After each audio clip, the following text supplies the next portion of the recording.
others bring Saeed into the temple, where there's a large pool of water bubbling in the center. Lennon comments that the spring is not running clearly, so Dogen approaches the water, cuts his hand, and then puts it in the water, noticing that the water didn't heal it. Obviously, this is where young Ben was taken when he was shot. Dogen informs Jack that there are risks, just like how Richard told Kate there would be risks for little Ben if they revived him, saying he would never be the same innocent boy again. Dogen orders his followers to dunk Saeed in the water and turns over an hourglass. As Saeed appears to be breathing again, Dogen refuses to lift him out of the water until the timer is completely finished. Then it appears that Saeed is drowning. After the last sand grains fall, Saeed is lifted, lifeless, from the water. Then Dogen announces to the shocked group that your friend is dead. Now there's a lot of questions as to what this pool is, and a lot of people think it's a fountain of youth. After all, we've seen 3 people throughout the show that don't age, but this wouldn't explain Ben, as we know that he was baptized in this pool as well, as he claims. Maybe the water was darkened because it reflects the balance between Jacob and the man in black, and now with Jacob gone, the balance has shifted towards the dark. As we know, the water was previously clear, so maybe the fact that it's now darkened means that the dark is now in control. Another idea is that when Ben was saved in the temple, he was baptized with Jacob's spirit, and that's why he was able to kill Jacob since he was one of his own people.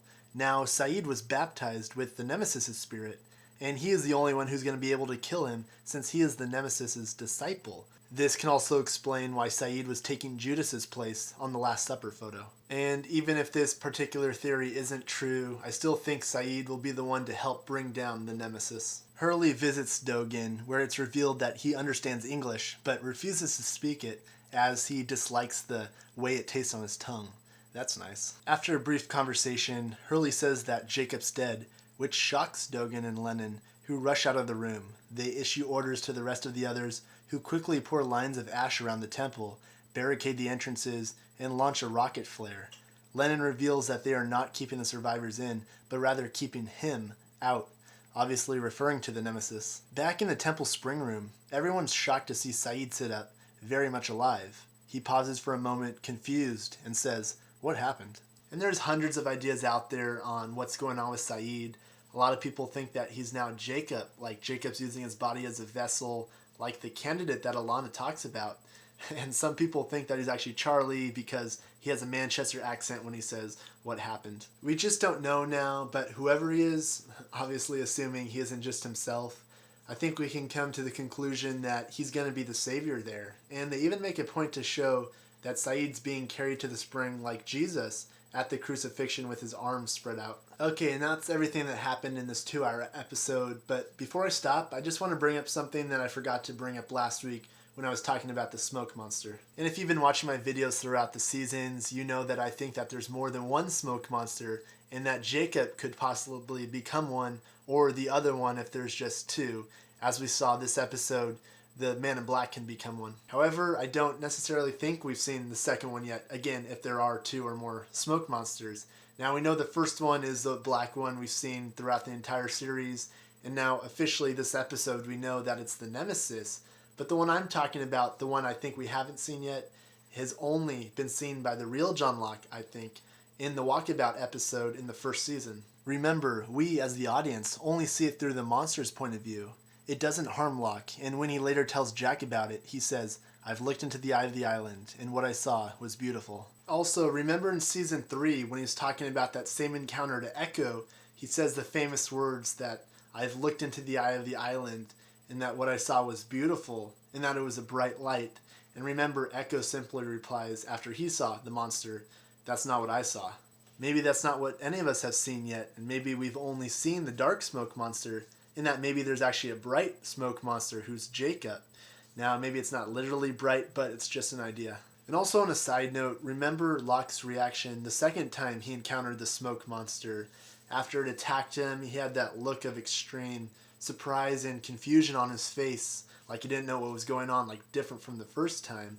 So maybe there's a bright smoke monster that exists, maybe there doesn't, or isn't one that exists, who knows. There's also another interesting thing in this episode. Jack shows us his business card with the address of 844 Wilshire Boulevard, which is in Beverly Hills.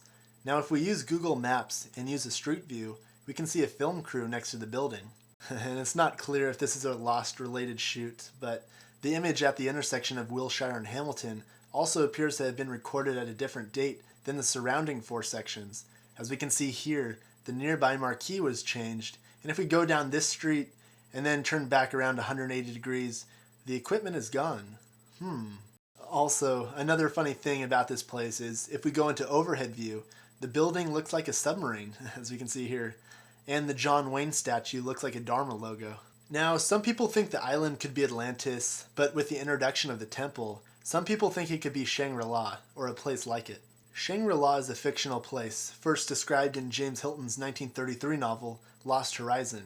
It's described as a mystical, harmonious land, hidden away from the outside world. Those living in Shangri-La are blessed with extremely long life or immortality.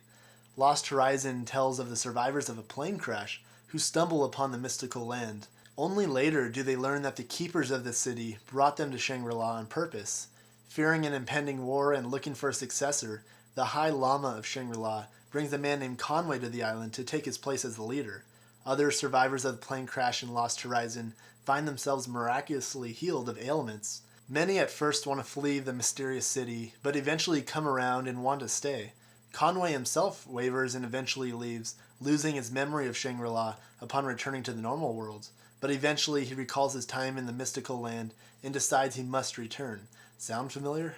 And the last thing I want to touch on before I go is the statement that the Man in Black is not fake Locke, because that's supposedly what the producer said. On Jimmy Kimmel, the producer said that the Man in Black is not the one possessing Locke. Well, that's true. He isn't possessing Locke.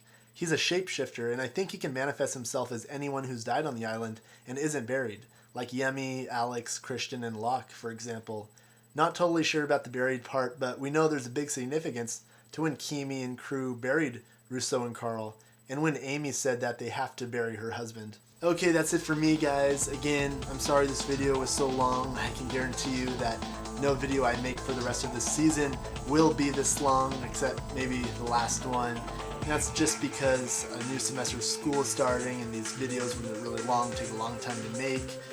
Anyways, I won't do the unanswered questions this week or the guess's photo hunt. I'll save that for next week. I'll see you then, and God bless.